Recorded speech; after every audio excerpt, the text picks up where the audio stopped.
In this video, I'm going to show you how you can easily turn off contact sharing or name drop on any iPhone. Be sure to watch the video to the very end so you don't make any mistakes. Let's get started, guys, and first off we need to head over to Settings,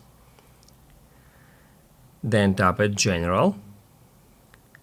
Here tap at AirDrop, and that's where we can easily find bringing devices together. If it is enabled, you can easily swap numbers with name drop, share photos and more by holding the top of your iPhone close to another iPhone. However, if you wanna turn off contact sharing, you can just toggle this feature off. Basically, guys, that's it. So if this video was helpful for you, don't forget to hit the like button.